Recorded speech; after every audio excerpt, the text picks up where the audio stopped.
c'est pas la vie qui manque ici. Ces plantes-là, j'en ai pris l'année dernière pour la petite marque que j'ai dans le jardin. J'en ai pris une toute petite bouture de rien du tout, et puis elle envahit complètement ma mare. Et Rémi m'a dit que. Il a appris récemment que c'était invasif, hein, ces plantes qui remontent.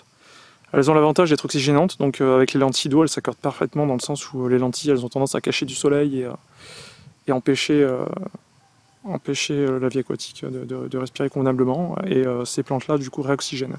Par contre, une fois qu'elles sont là, il ne faut absolument pas les relâcher dehors, les mettre dans des mares naturelles ou des cours d'eau, etc. parce que c'est très invasif et ça gêne tout le reste. Alors récemment, ils ont été obligés de faire du grand nettoyage parce que sinon, il n'y a plus de place pour le reste.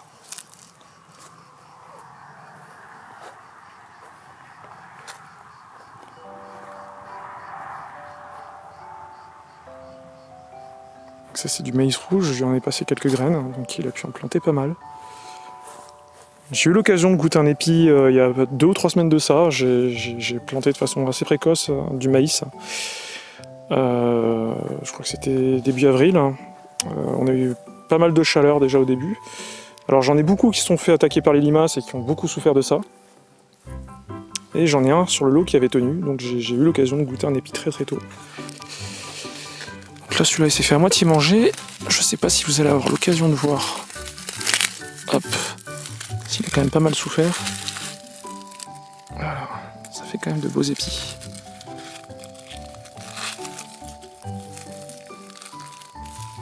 Super rouge. J'aime bien. Ça permet de voir la couleur.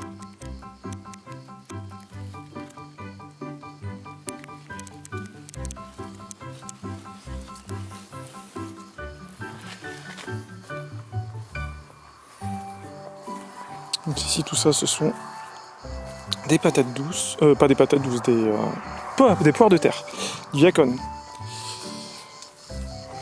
Il a super bien poussé ici, il se plaît. Donc là-bas je me dis que c'est peut-être pas de la poire, ça a l'air plus d'être du coin, mais je suis pas sûr. Ici il a installé de la mûre sans épines. On peut voir les rameaux qui partent au-dessus.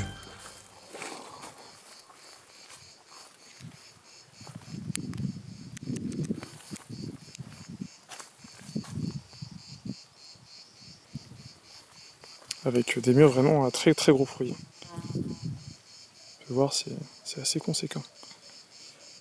On a des mûres sauvages un petit peu plus loin là-bas, je vous montrerai ce qu'il en est en comparaison. Et pour autant que j'en sache, les mûres qu'il y a là, il les arrose pas spécifiquement.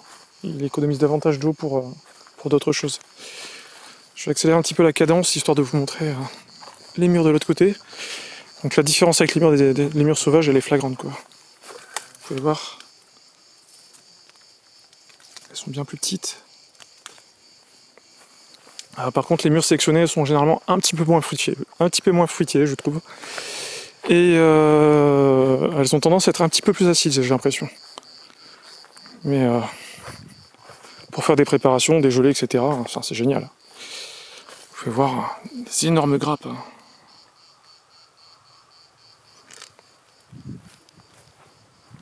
Il y en a déjà eu une partie évidemment qui a été cueillie, une autre qui a cramé au soleil, parce que ça n'a pas forcément été cueilli à temps, mais voilà. Et c'est très facile à bouturer de toute façon.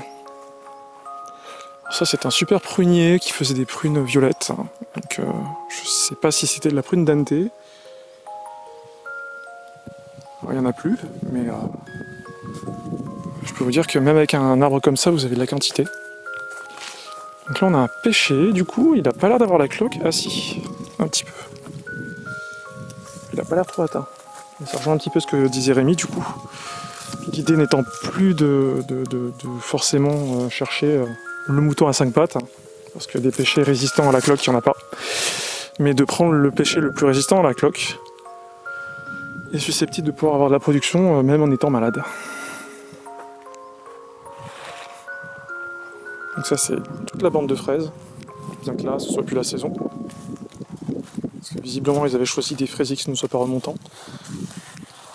À côté de ça il y a toute la bande de framboisiers.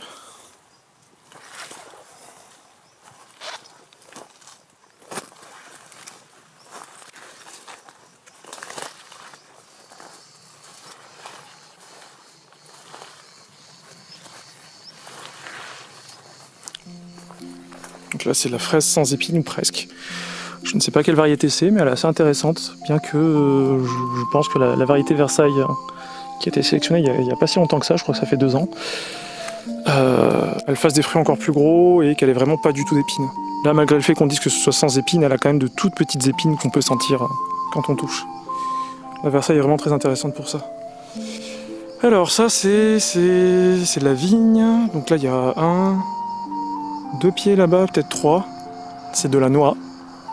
Donc vous voyez, c'est pas forcément suivant ce qu'on dit dans l'œnologie et compagnie, il faut devoir absolument tailler les pieds de vigne pour avoir une production au carré. Enfin là, vous pouvez voir, c'est de l'abondance quoi. Je sais pas quel âge il a ce pied. Il est quand même déjà relativement gros, mais je pense pas qu'il a été greffé du coup. Ça a l'air d'être de... C'est de l'hybride de toute façon. Là, il y en a encore derrière, vous pouvez voir. Celui-là, il est censé devenir plus ou moins bleu. Hop. Voilà. Vous pouvez voir, ça continue. Alors ici, il y en a plus, vous le voyez pas spécifiquement, mais c'était, il me semble que ça c'était une framboise spécifique. Je sais plus comment elle s'appelle, Tartique ou un truc du genre.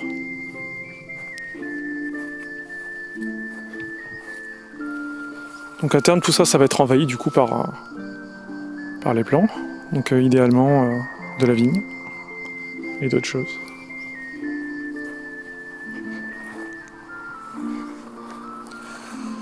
Ici on a un petit point de vue aussi, vous voyez, c'est pas parce que vous n'avez pas de marque que vous n'êtes pas en possibilité de faire quelque chose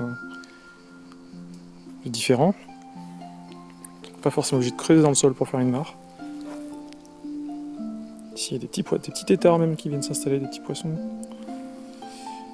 Je sais pas si ce sont des têtards, je sais qu'il a quelques poissons Rémi, mais...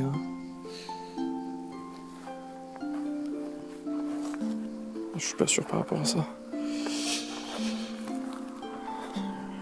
La fameuse serre qu'on voyait parfois dans les vidéos, donc ça c'est la serre la plus récente.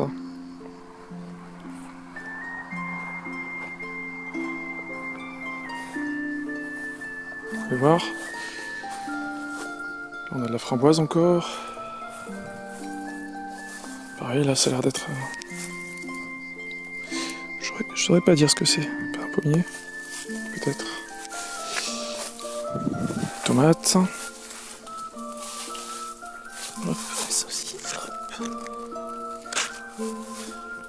Ce qui est intéressant aussi, c'est de voir, avec l'expérience qu'il a, la densification possible. C'est un petit peu le défaut, c'est que je me suis lancé dans le jardin sans forcément avoir cette expérience-là.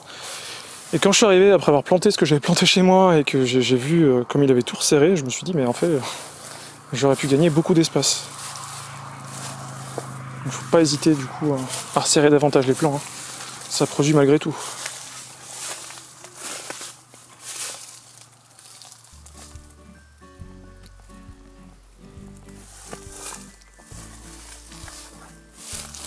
Particulièrement ici. Ici il y avait des choux très resserrés et ça a pris sans problème. Chou kale, frisé. Chou kale, il me semblait qu'il y en avait.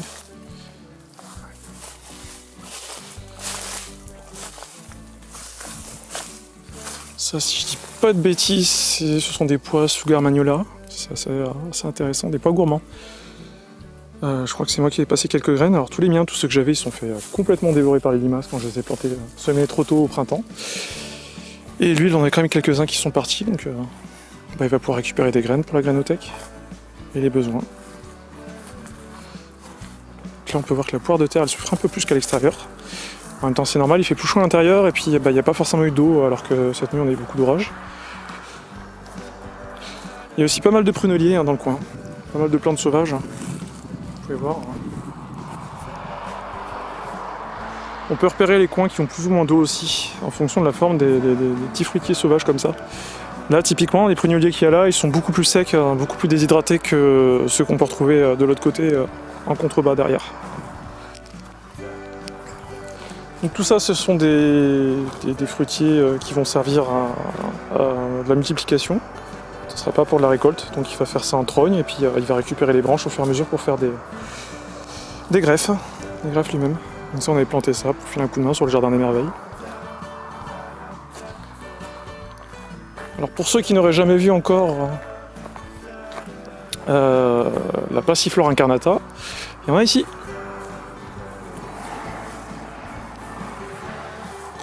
Et c'est assez intéressant.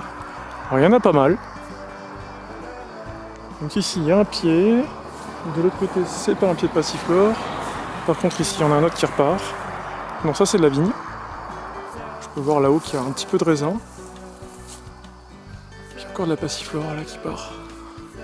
Ça c'est un autre pied. Il y a quand même de quoi faire. Je vais essayer d'en attraper une qui est plus ou moins abîmée et fatiguée. De toute façon va dépérir. Je vais essayer de gagner un petit peu en éclairage. Ce serait bien.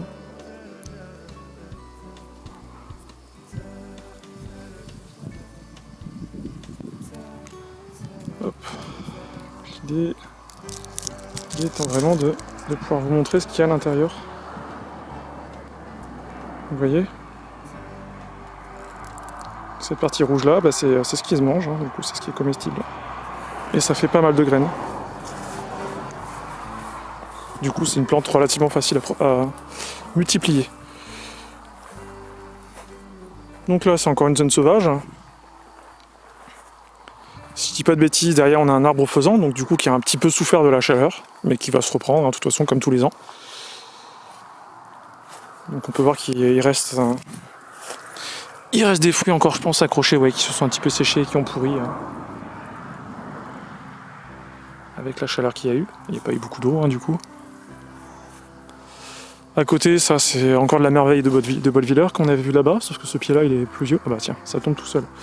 Je vais pouvoir la ramener à Rémi.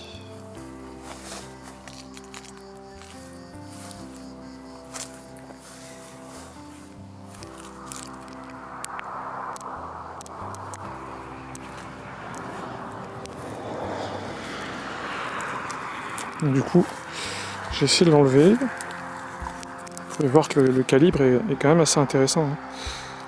Alors, vous pouvez toujours récupérer des noisetiers que vous trouvez près de chez vous, mais les sélections ont aussi l'avantage du coup de vous fournir des fruits plus gros.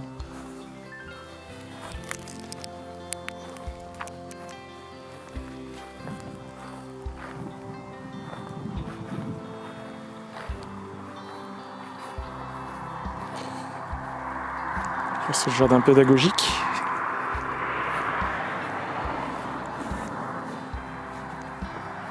Alors le pommier que j'ai chez moi, le porte-greffe que j'ai chez moi, le M27, il vient d'ici.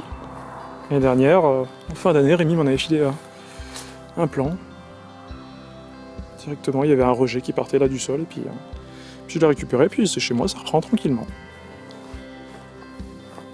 Vous voyez, j'ai peut-être pas de terrain, c'est peut-être en location, mais ça me permet du coup d'avoir déjà des choses de base pour pouvoir multiplier pour moi plus tard, hein, quand je serai installé. Autant faire le plein de graines, de petits plants et tout ce qu'il est possible de bouturer maintenant, et puis même prendre un peu d'avance sur d'autres plants, hein. Typiquement les aziminiers, il faut quand même un certain temps pour que ça pousse. Par un sens là, si je dois avoir un terrain dans un an ou deux, autant gagner du temps maintenant, quoi. Donc, toute cette partie là, normalement, après ce sera plus le jardin, il y aura un poulailler directement rattaché qui ira jusqu'au bout là-bas derrière. Ça rentrera légèrement sur la serre à gauche, et puis l'hiver, ça permettra de maintenir les poules au sec et de réchauffer la serre.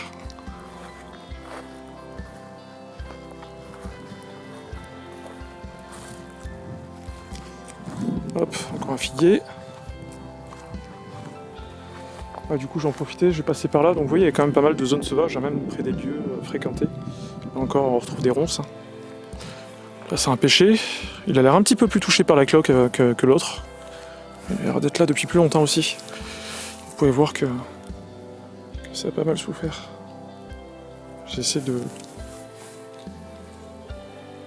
faire en sorte... Voilà, c'est net.